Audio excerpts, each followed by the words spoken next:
There is no product that we have promoted more on Fightful that I use while I'm awake than NordVPN.com/Fightful. You guys have probably seen me anchored to my desk an awful lot for quite a while, and I've always got NordVPN on all my devices. That's because that's what NordVPN.com/Fightful allows. You get the fastest VPN in the world on all your devices, on all your operating systems. It is so beneficial to have that versatility. Here at home, I put it on my router just in case, and I put it on my phone, laptop, desktop, PC, and smart TV. That allows you to get all the benefits. The online threat protection, the ability to change your virtual location with just one click, the ability to use that NordPass password manager, the file encryption tool, all that good stuff on everything. Also, you can subscribe to all those overseas services I'm telling you all about, all with 24/7 tech support and a 30-day money-back guarantee on top of an already amazing deal.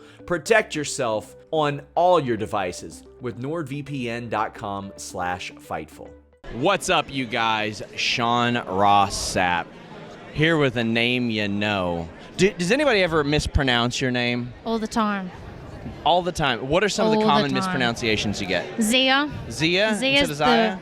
Yeah, and that one bothers me. Really? Why? Yeah, I don't like it. Because it sounds so, like, I don't know, kind of more aggressive. It does sound a little more aggressive. It sounds like a pop star, though. It sounds like kind of fancy, I think. Zia, though.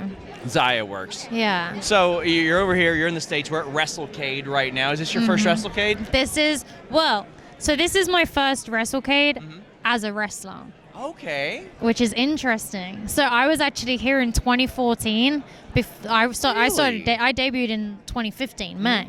So I was training, but I hadn't done any shows yet. So I actually just spoke to Emily J, who also used to come here as a fan, has debuted as a wrestler.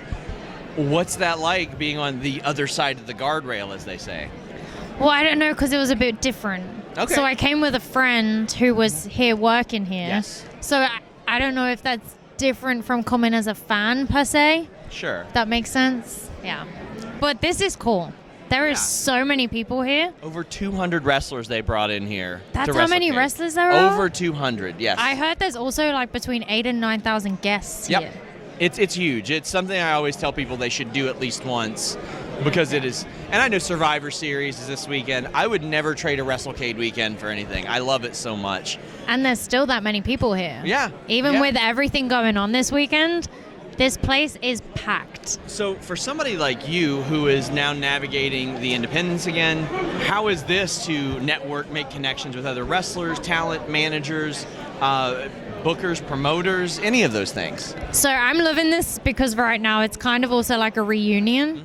There's people that I was signed for 4 years, so there's people that I didn't see for so long. Okay. And also, as you're saying, like being in a new country, it gives me so much opportunity to meet upcoming wrestlers, old vet wrestlers. Like this, you're like a little kid at Christmas at these things. Like the reunite with all your family, but also like the shiny new toys that you get. Yes, absolutely. So you were a bit of a shiny new toy in the independents. You're a free agent. Yes. How has that been for you? Because I know that a lot of international talent, it's tough to maintain and stay in the States. I remember when some of the WWE releases happened, I was told, well, we're in the States for this period of time, then we're out. But you're over here for a while now. I'm over here, and I'm very grateful and fortunate to say that I did it myself. Yes. I didn't need a contract. I didn't need anything. I worked my ass off, and it was tough getting over here. I heard about the process. It is very, very tough. The process is tough, and then I moved over here with my dogs, so I had to go like around the world to get here. It took me a week to get from my house in England to my house in Florida. My God. And I also got married the week before that, and as soon as I landed here, I did 2 shows and like left my husband and dogs in New York. Oh my gosh. So, but as you were saying about like the bookings and keeping busy, I am super grateful right now to say I have worked every single weekend since I moved to America. I think I've had 2 weekends off since July. And that's a good thing. I mean, that's something you strive for. Right. That's exactly what you want. And it is difficult. You have to network. You have to meet new people. You have to keep your name out there. It's a lot of work, but we're doing it and it's going well. How has that changed since the last time you were able to do that? Because obviously you've got so much more experience, you got more name value, you've worked TV and all that stuff. You've got a lot more experience now than you did then. Yeah. Well, my last tour in America was 2018, before I signed. Yeah. So I signed in August, and I think my last tour was in May. And I did a couple of shows in August around the Mae Young Classic. But it is so different. The world is different. The world's a different place since then. Yes, absolutely. And that's really affected the wrestling industry too. But I love it. And I love traveling, and I love meeting new people, and that's why I kind of do this. So I'm loving my little free spirit that I've got going on right now. What was the signing process like for you? Like, who reached out to you? Who recruited you, so to speak? Like, how did that all go down? So it started with the Mae Young Classic. I wasn't signed then. They scouted me, I think in Japan. I got scouted. So I'd done like 2 or 3 tours before I got signed.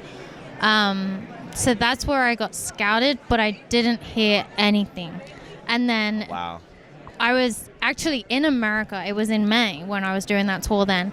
And my dad had like gone out for the night with a couple of friends. He'd gone out for dinner somewhere. And it was either a call or an email. I can't remember. It's a bit blurry. And it was Canyon Seaman that reached out to me. And he said, we want you to be a part of the Mae Young Classic. And I was freaking out because I was like 18. I was so young. And I ring my dad and he's like, I've been waiting. I didn't want to tell you. I was like,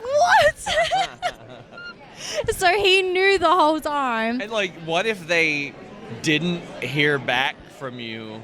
In that period, and they're like, well, we had to move on. We had to book somebody. Yeah, well, I mean, as soon as I got the email, it was either an email or a call. I can't for the life of me remember. It's so foggy. I was in a trance when this happened. And I rang my dad and I was like, hey, they want me for the Mae Young Classic. This is crazy. And he was like, I know. They asked me. And he was like, because he's never been a part of my career. Of course, yeah. A lot of people don't know that. I've never trained with him, even to this day. I never trained with him before I started wrestling. Really? And we still don't talk wrestling now. That's wild. Yeah, we kept our journeys very separate.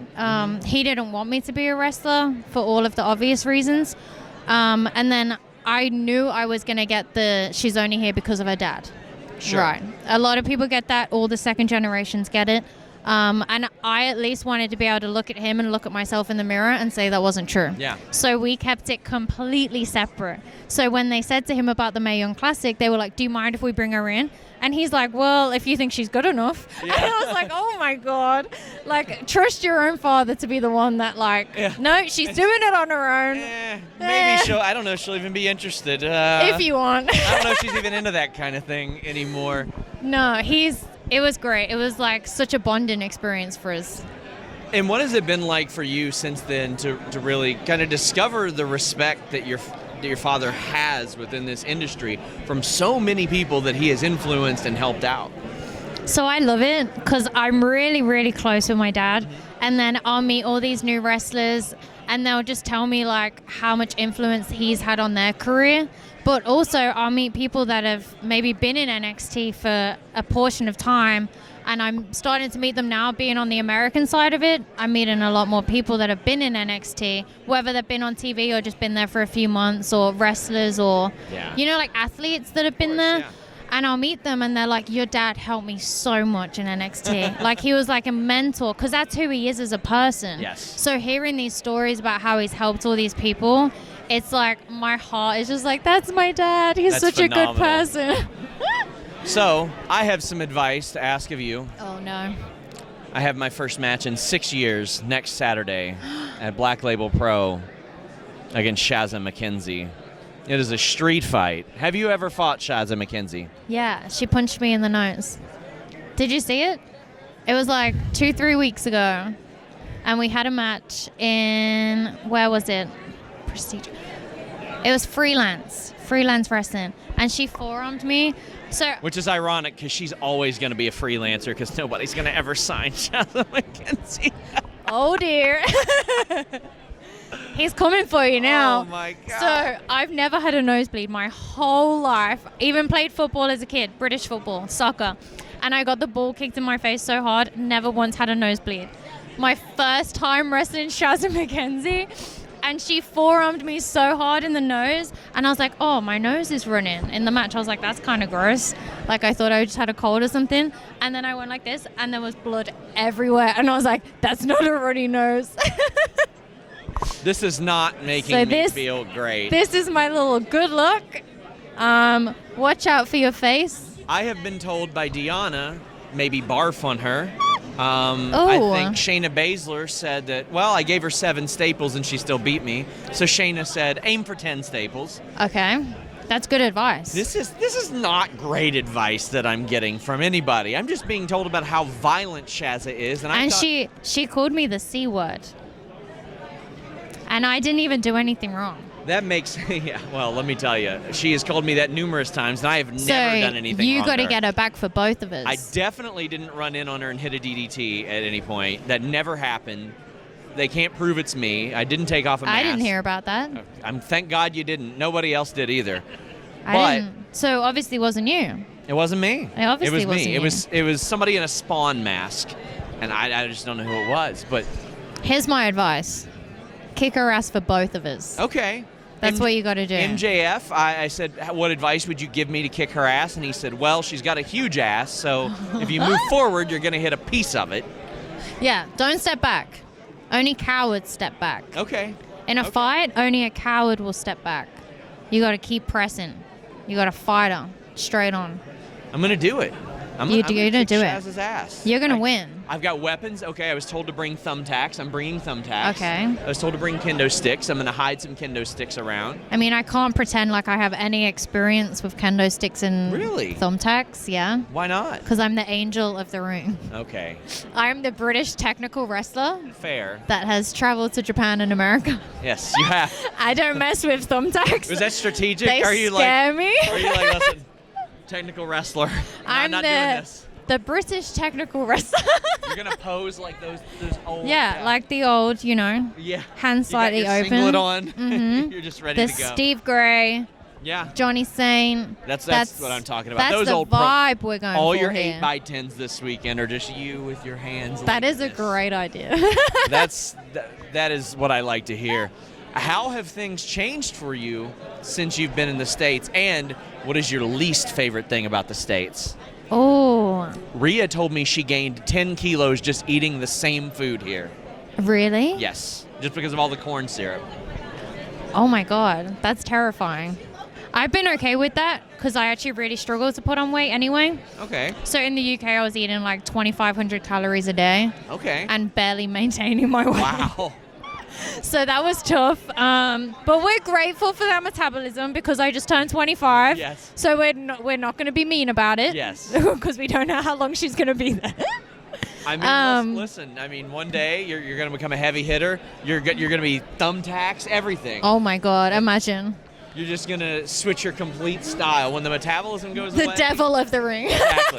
You're going to have tape fists, dip them in glass, all that good stuff. I can see it now.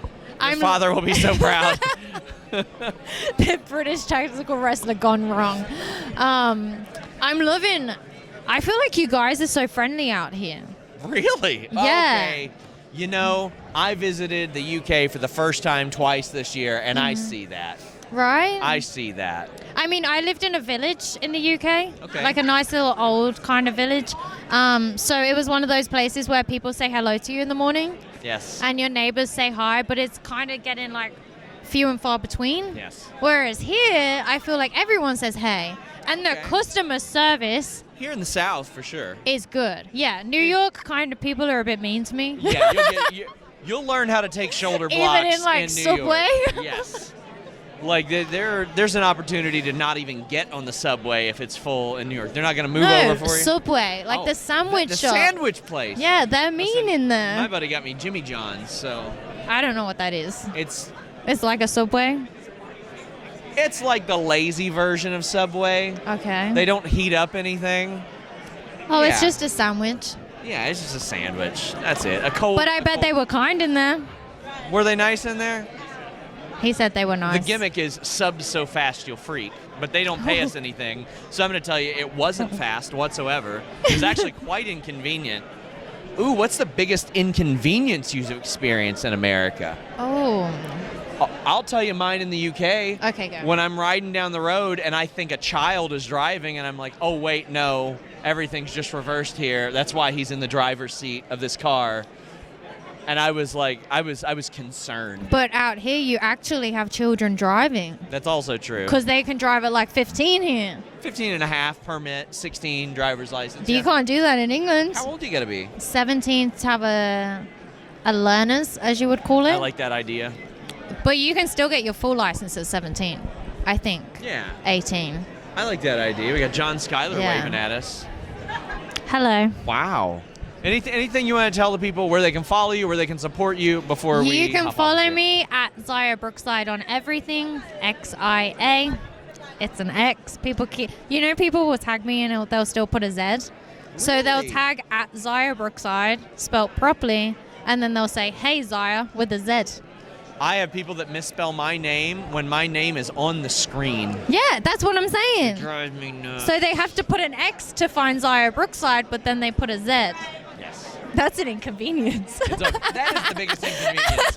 Illiteracy. That's it. Guys, check it out. It's Xia, not Zaya. Not Zia. Until next time, we're out. Thank you.